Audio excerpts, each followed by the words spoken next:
Est-ce que mon chien peut monter dans le canapé? C'est une question que mes clients me posent très souvent en séance. Doit-on laisser son chien accéder au fauteuil ou est-ce qu'il vaut mieux lui interdire définitivement l'accès? Aujourd'hui, on répond enfin à cette grande question. Le chien peut-il monter dans le fauteuil ou pas? Risque-t-il de devenir dominant s'il s'approprie le fauteuil? La réponse, juste après le générique. Un problème de comportement avec ton chien? Il n'écoute pas? Je m'appelle Grégory et je suis comportementaliste canin. Ma spécialité, les chiens difficiles. Ma méthode fonctionne là où les autres méthodes ont échoué.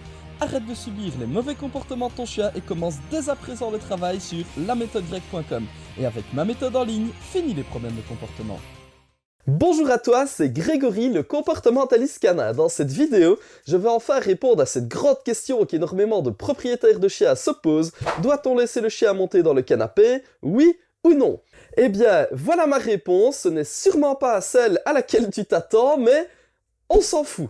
Que tu l'y autorises ou pas, on s'en fout.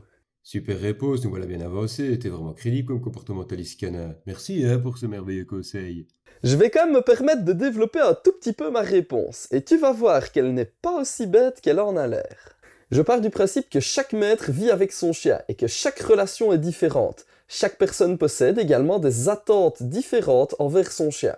Certaines personnes n'ont pas du tout envie que leur chien puisse monter sur le fauteuil, parce qu'elles perçoivent ça comme quelque chose de négatif. Les griffes du chien peuvent abîmer certains revêtements de fauteuil, et il n'a pas toujours les pattes propres et risque de salir le canapé, sans parler des poils qu'il va perdre en allant se coucher dedans et que tu vas retrouver sur ton pantalon lorsque tu vas t'asseoir après le chien. Mais à côté de ça, d'autres personnes vont se dire « Moi je m'en fous des poils, j'adore mon chien et j'ai envie qu'il puisse venir s'installer à côté de moi, qu'il puisse dormir en posant sa tête sur mes genoux car j'aime être en contact avec mon chien. » Qui a raison dans tout ça? La personne qui privilégie le côté hygiène et durabilité du canapé? Ou la personne qui privilégie le côté contact et confort de l'animal? Eh bien en fait, il n'y a pas de bonne ou de mauvaise réponse à cette question. Comme je dis toujours à votre client, c'est votre chien. C'est vous qui vivez avec l'animal toute la journée, pas moi. Ce n'est donc pas à moi de vous dicter les règles que vous voulez imposer à votre chien. Au final, pour moi ce qui compte, c'est que chaque maître puisse avoir une chouette relation avec son toutou. Il n'y a pas de réponse toute faite. La bonne réponse, c'est la réponse qui conviendra le mieux à ton style de vie et à tes attentes. Attention quand même à une petite chose, c'est la cohérence de tes propos avec ton chien. Tu retrouveras une vidéo complète là-dessus, juste ici. Le piège est si tu habites en couple ou en famille. Imagine que moi, personnellement, j'ai envie d'autoriser l'accès au fauteuil à mon chien, car ça me fait plaisir.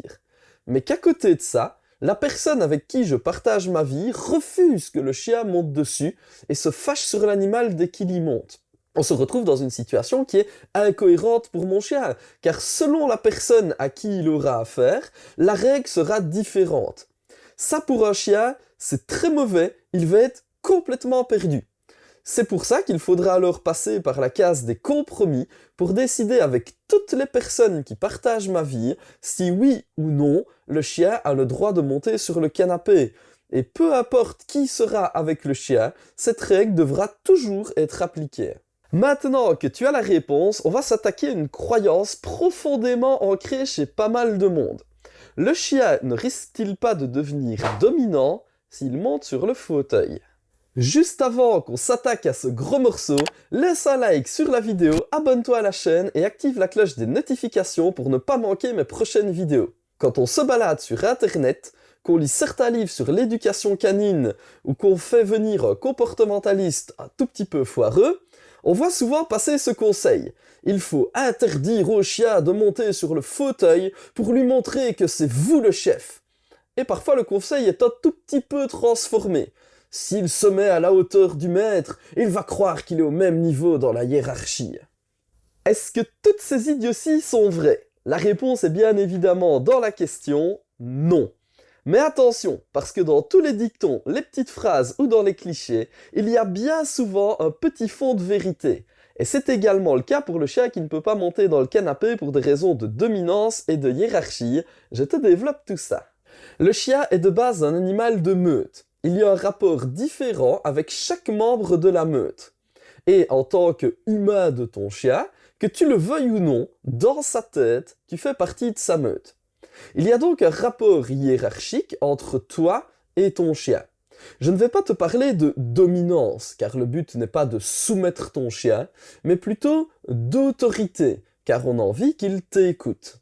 Et pour ça, eh bien, il y a deux types de maîtres.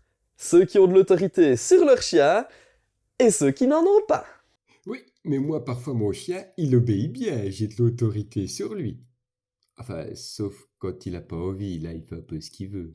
Si ton chien ne t'obéit que lorsqu'il veut bien, tu fais malheureusement partie de la deuxième catégorie de maîtres, mon pauvre Jean-Kévin, tu n'as pas d'autorité sur ton chien.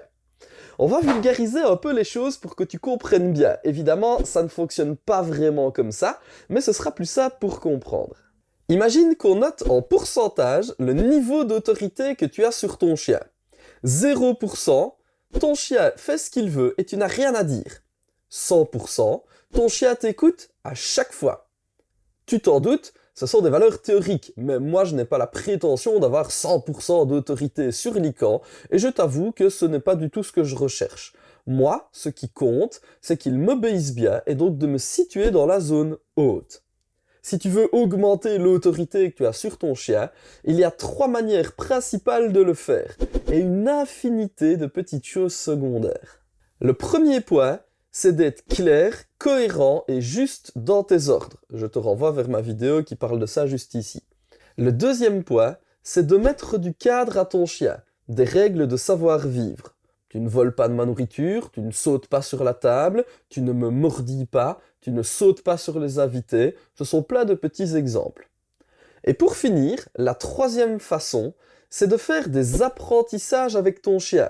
Lui apprendre à ne pas avoir peur, à être à l'aise dans son environnement ou à t'obéir par exemple. Si je devais les chiffrer pour que tu te fasses une idée, la cohérence c'est 25%, le cadre 45%, les apprentissages 25%. Ça veut dire que si tu sais comment être cohérent avec ton chien, que tu l'as cadré et que tu lui as appris à obéir, tu as déjà 95% d'autorité. Et pour moi, c'est bien assez. Là, tu as un chien qui est nickel. Certes, il n'est pas parfait, mais c'est ce qui fait son charme. Le but n'est pas qu'il obéisse comme à l'armée.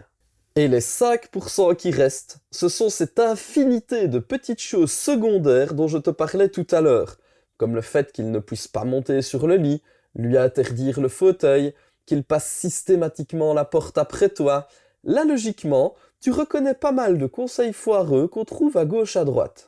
En réalité, le fait de pouvoir monter sur le fauteuil, si je devais le chiffrer, ça représenterait 0,5% d'autorité.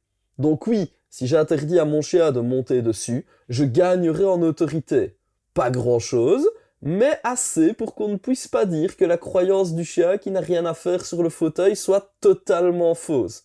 Elle l'est majoritairement, mais toujours avec ce petit fond de vérité quand même.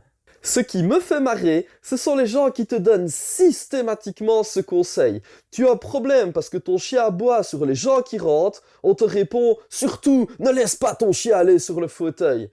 Le fait d'aboyer sur les gens, ça vient de deux choses, qu'il est mal à l'aise avec les personnes et qu'il n'est pas cadré quant au fait d'aboyer. Le bon conseil serait donc cadre ton chien pour qu'il n'aboie plus et resociabilise-le pour l'aider à vaincre ses peurs. Et à la place, on te dit « Attention, hein, il doit plus monter sur le fauteuil !» Eh bien, félicitations! Tu viens passer de 0% d'autorité à 0,5%.